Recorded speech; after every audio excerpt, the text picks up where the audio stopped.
Hello again. Yes, it's just another one of those points of view, just something to think about. Again, we're coming up now to the referendum. We're looking at whether we're going to be in or out. I just wondered what your views are, but I thought I'd just have a quick chat with you about being in the EU or out of the EU. Okay, so the question is, are you ready for a change? Do you know what change is, or what it's going to be like? Do we know what we're agreeing to? And as a Christian, my question to you Christians out there and others who want to listen, what are we having our allegiance to? Is it to a foreign god or gods? Are we willing to be subject to them? So, for example, are we willing to be subject to the EU? And are you ready for a one world monetary system, or even a one world religion?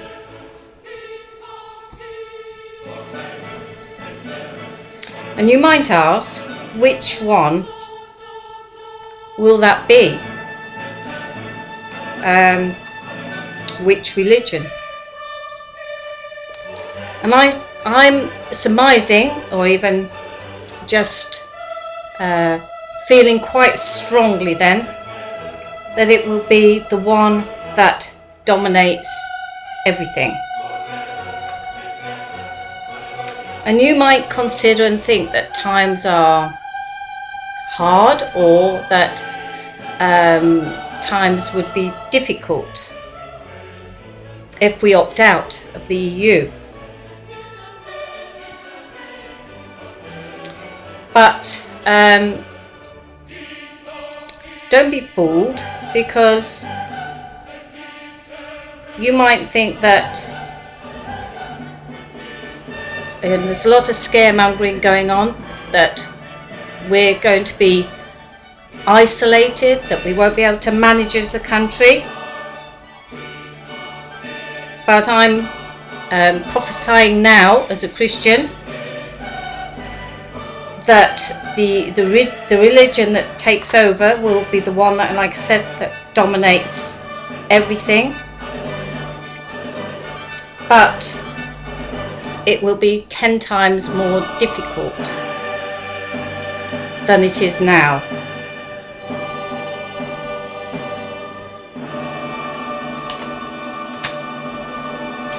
And how do I know this?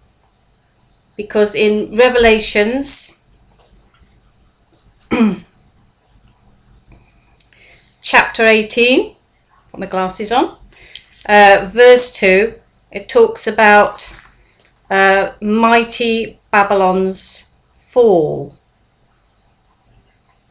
And you'll understand a little bit more as I go on,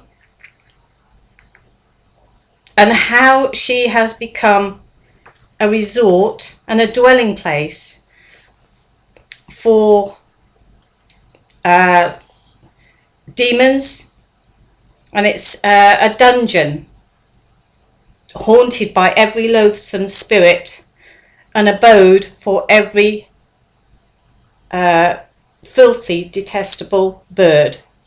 That's how Revelation puts it. I'm talking about Babylon and its fall. For all the nations, sorry, I have to put my glasses on again. For all the nations have drunk from the wine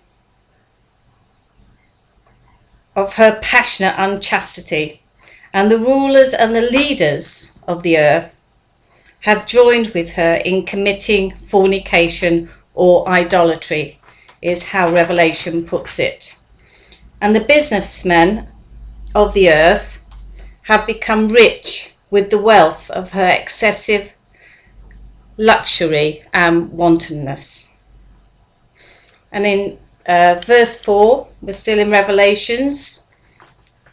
Okay, it says this: I then heard another voice from heaven saying, "Come out from her, my people, so that you may not share in her sins, neither participate in her plagues." And that's repeated in Isaiah 48 and 20 and Jeremiah 50 verse 8. Okay. And verse 9, so Revelations chapter 18 verse 9, and just goes on to explain why and what the consequences are. What are the consequences? We all want to know. Nobody knows. Everybody's frightened. So let's see what they are. And does this give us any reassurance? And the rulers and the leaders of the earth who join her in her immorality, her idolatry, and luxuriate with her will weep and beat their breasts. I am prophesying that the Lord has given me this word, and I feel very, very strongly that we need to know what's ahead of us before we make any commitments. As Christians, we need to know what we're voting into and whether we want to be part of it. Okay. And verse 11 says, and the earth's businessmen will weep and grieve over her because no one buys their freight, their cargo anymore. Ezekiel, it repeats it again, Ezekiel prophesies also in 27 verse 36. And in verse 12, their merchandise is of gold, silver, precious stone, and perfumes, etc. So you might ask, what happens to Babylon? And who is Babylon? So what happens? So what happens to Babylon? So in the Bible, it's now verse 21, it's still in Revelations. Then a single powerful angel took up a boulder like a great millstone and flung it into the sea, crying with such violence, "Shall Babylon, the great city, be hurled down to her destruction." It looks like we're already, it's not looking good for Babylon. So, consider this then. Who is Babylon? Or who even is the EU? What is it? What do you know about it? Is it the modern day Babylon? So the EU, or Europa, as many call it, that's part of the title. So Europa. Now, outside of the European Union, there's quite a striking statue of a woman on a bull, and the woman looks as though she's not in control, of the bull, and the bull is racing forwards, and she is kind of holding on for dear life.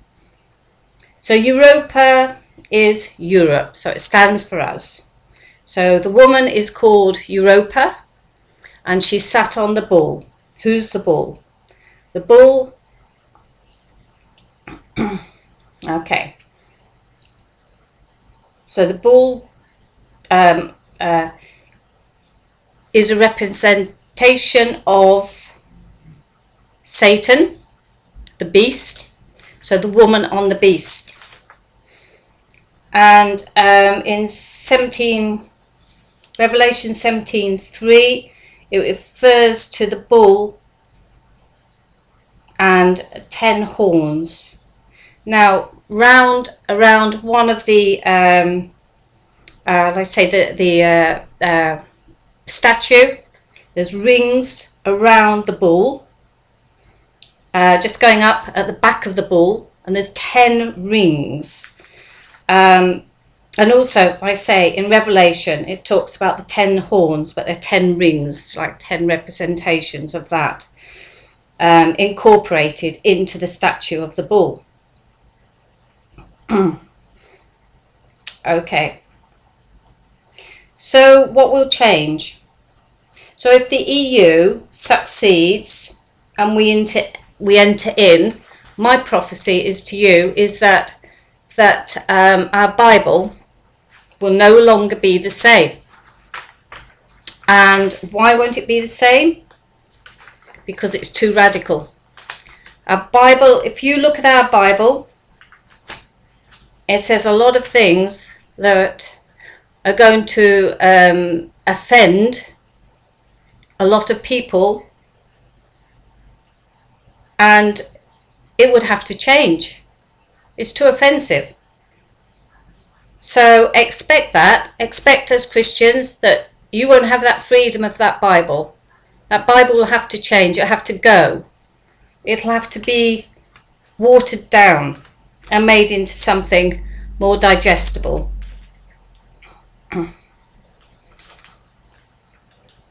Now, and I'm going to prophesy, and we already know this as Christians, at least we should do. It is in Revelations that we will have a one world system. So we'll have our one world Bible, which will be linked to our one world religion, and also we'll have our one world monetary system, and all will be well in the world. Yes, well, not so.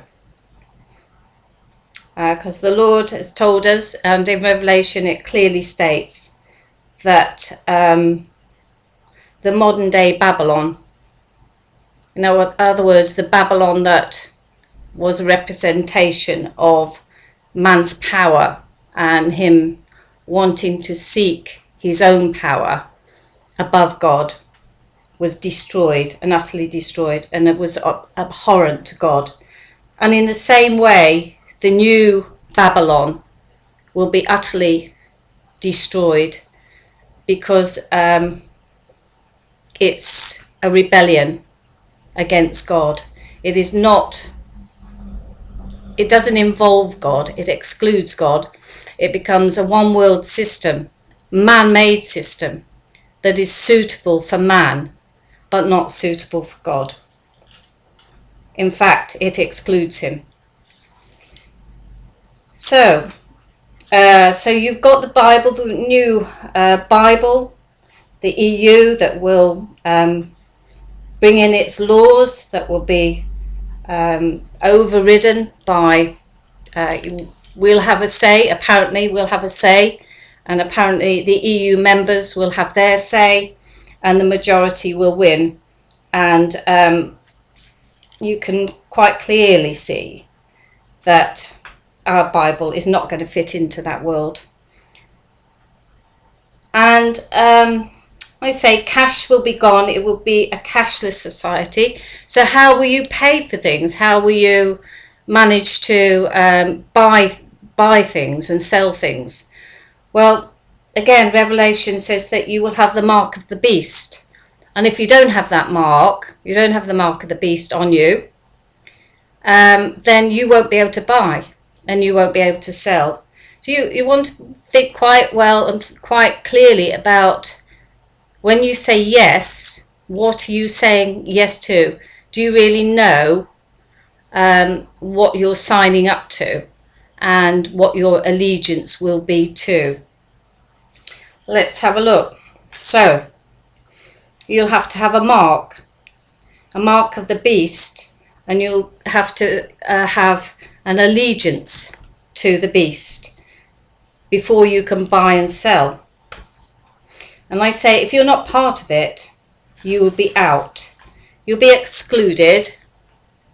And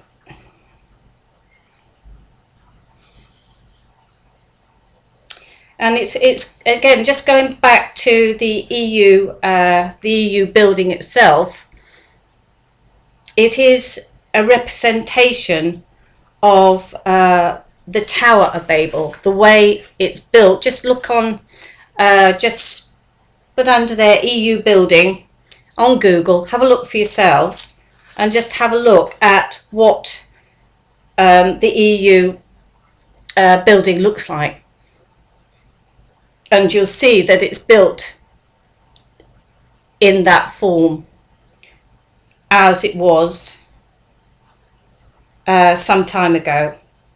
It is a representation of Babylon, the modern day Babylon. And as Christians, we should have no part of it. If you're going to join yourself to this new one world, new religion system, then there is quite a serious consequence to it. You say, well, you may say that if you're on the outside, you won't to buy and to sell and you'll be excluded, but that is much better than the damnation of hell, which is eventually where the EU and the Tower of Babel will end. It will end in the fire of hell. I know it sounds strong, and it sounds maybe you think this is not going to or can't happen, but you need to get into your Bibles if you think that, and you need to read your Bibles, and you need to know what is going to happen or what isn't going to happen, or what you need to be a part of or what you don't need to be a part of, because the Lord tells us to be prepared, and we need to be not only prepared, but we need to know what we're going into. We need to be knowledgeable about what we're going into. And I think as Christians, sometimes we don't always see, there is a great deception, and we don't see it either. But we have to be on our toes, and we have to be aware. And that's why I'm doing this video link now to you guys out there, you Christians. We have a responsibility to tell others and to let others know that might not know, and also are under that veil of deception. So, what would I say? And not just my opinion, because it's not an opinion, it's actually based on the Bible. So everything I've said is backed up in Revelations. So it's more than an opinion, it's a prophecy. And the prophecy is vote out. Do not vote in. Do not be part of it. Keep well away from it. Please God and do not please man. God will look after you, but anything of the world and anything of man, then you've got no safeguards. God bless you, and thank you. Thank you for listening.